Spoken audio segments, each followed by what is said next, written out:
Tapos na ang lahat, nanalo na sa laban ng ating bida. Ngunit sa pagkapanalo na ito, marami namang buhay ang nawala. Kaya sa episode na ito ay masasaksihan natin ng paggamit ni Jinwoo ng Cup of Reincarnation upang ibalik ang lahat ng buhay na nawala at haharapin na mag-isa ang lahat ng Monarch sa Dimensional Rift. Matapos ang napakahabang laban, nagawang mahati ni Jinwoo ang katawan ng Monarch of Destruction at maya-maya ay dumating ang mga rulers kasama ang mga soldier nito. Wika ni Antares, nagawa talaga siyang ma-checkmate ng Monarch of Shadow. Hindi niya akalaing mayroon palang gate at hindi niya ito napansin nung dinala siya dito. Kailangan daw ng napaka-enormous na mana bago pagkonektahin ang dalawang realm. Kaya tinanong niya ang ating bida kung paano nakapunta ang mga rulers sa lugar na ito. Akala niya kaya siya dinala dito upang hindi ma-distract ang kanilang laban. At sobrang talino talaga ni Jinwoo mga Lens dahil kahit natalo siya sa laban na ito against Monarch of Destruction, siguradong patay naman si Antares sa pagdating ng mga rulers since mag-isa lamang siya. At kahit isama pa si Yogomon, wala pa rin itong panama sa 7 rulers. Tinanong ni Antares si Jinwoo kung paano niya nagawang makommunicate ang mga rulers. Wika ng ating bida sa pamamagitan ng mga vessels nito, ang mga tao na nagpo-possess ng kapangyarihan ng mga rulers. Kaya na-realize ni Antares na ginamit ng ating bida ang vessels upang maghanda ng gates at certain location. Kaya nakakita ito ng paraan para manalo kahit alam nitong matatalo ito sa laban. Tinanong ni Jinwoo kung totoo bang ang Monarch of Destruction ang nag-utos sa Monarch of the White Flames at Monarch of Fang upang sikretong atakihin ang Monarch of Shadow. Kaya nagulat si Antares kung bakit ito nalaman ni Jinwoo at tinanong niya kung sinabi ba ito ng Monarch of the White Flames. Wika ng ating bida, sinabi daw ito sa kanya ni Ashburn at mayroon daw message si Ashburn para kay Antares, isang napakatinding middle finger. Kaya instead na tinanggap na ng Monarch of Destruction ang kanyang pagkatalo, nagalit tuloy ito dahil sa middle finger at sinubukan pa nitong atakihin si Jinwoo. Ngunit pinagtutulungan siyang saksakin ng mga rulers. Nakita ni Antares ang the greatest fragment of brilliant light at na-realize niyang ang mundo ay palaging natatabunan ng liwanag at shadows. Subalit matagal na niyang hinihintay ang totoong mundo sa eternal slumber at hindi ang mundo na ginawa ng mga rulers at hihintayin niya ang muli nilang pagkikita. Tuluyan ang mapunta sa kawalan ang Monarch of Destruction at sa wakas tapos na ang laban. Lumapit kay Jinwoo ang the greatest fragment of brilliant light at hindi niya alam kung paano niya pasasalamatan si Jinwoo sa ginawa nito. Sagot ng ating bida na mayroon siyang request na ipapagawa sa the greatest fragment of brilliant light at isa daw itong request na magagawa lang para sa kanya. Tinanggap ng ruler ang request ng ating bida at gagawin niya ang lahat ng makakaya para lang suportahan si Jinwoo. Napaduko si Jinwoo at sinabing kung pwede gamitin sa huling pagkakataon ang Cup of Reincarnation. Kaya parang nagulat ang mga rulers sa naging request ni Jinwoo at nilinaw ng greatest fragment of brilliant light na gusto nitong gamitin ang Cup of Reincarnation upang ibalik ang oras. Sagot ng ating bida, tama ka.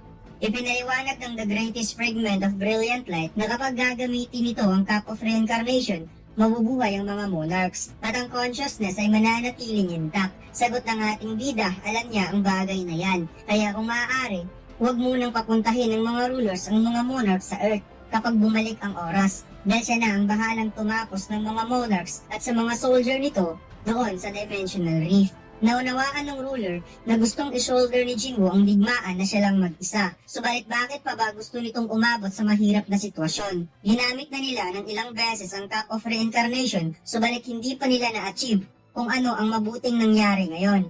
Sagot ng ating bida habang tinititigan niya ang dagger ng kanyang ama, marami ang buhay na nawala. Kaya gusto niyang ibalik ang lahat.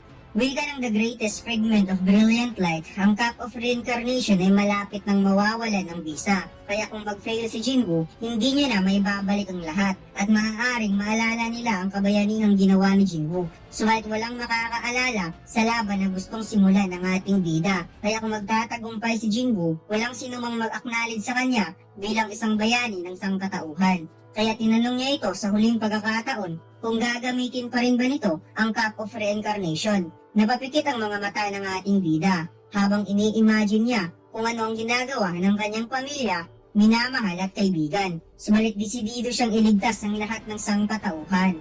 Naunawaan ng rulers ang gustong mangyari ni Jinwoo, kaya nag-wish good luck ang the greatest fragment of brilliant light. Subalit tinanong muna ni Jinwoo kung ano ang mangyayari sa mga shadow soldier na hindi nag-exist sa past. Wika ng ruler, ang soldier na magkakaroon ng conflict sa past ay mawawala at ang hindi ay mananatili. Kaya napangiti na lamang ang ating bida at sinabing handa na siya. Ginamit ng mga rulers ang Cup of Reincarnation at nagkaroon ito ng napakalakas na liwanag. At hanggang sa umabot sa buong mundo ang liwanag na ito, napansin ng lahat ang napakalakas na liwanag. At nakita ito ng pamilya ni Jinwoo at napansin rin ito ni Jinchul, Leo Zigang, Thomas Hanley, Baek Kyunho at Choi Jong-in at sa pinakamamahal niyang si Cha Hae-en.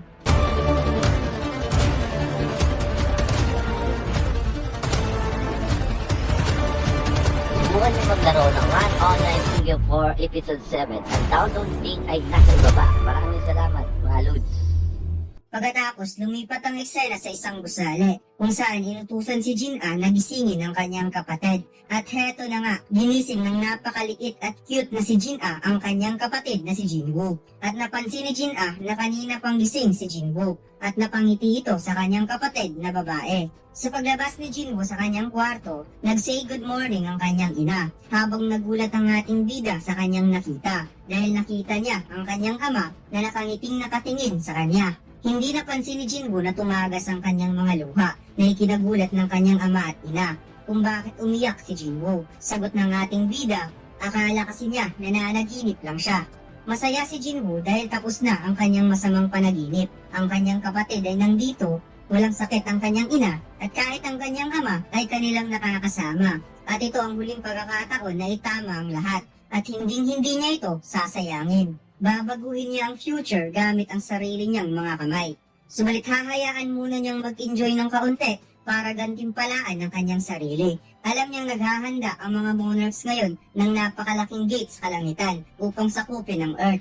Kaya mag-e-enjoy muna siya kahit saglit man lang. Gusto lang naman niyang makaranas ng peaceful na oras kahit sa napakaliit na pagkakataon. Habang naglilinis ang kanyang ina, nag-iwan ng note si Jinwoo na mayroon lamang siyang gagawin at babalik siya kaagad. At dito'y makikitang si Vero na mumugot na naman ang ulo. At si Billion ay nagmimistulang bundok ang mga napatay nitong monster. Nagkita si Yogumon at Jinwoo sa Dimensional Rift at makikitang tinapos kaagad ni Jinwoo ang Monarch of Transfiguration. Wika ng ating bida, 27 years nang nakalipas mula nung dumating siya sa Dimensional Rift at sa wakas malapit nang nagtatapos ang laban na sinimulan niya at ngayon kailangan niya na lang tapusin ang Monarch of Destruction at ang mga soldier nito.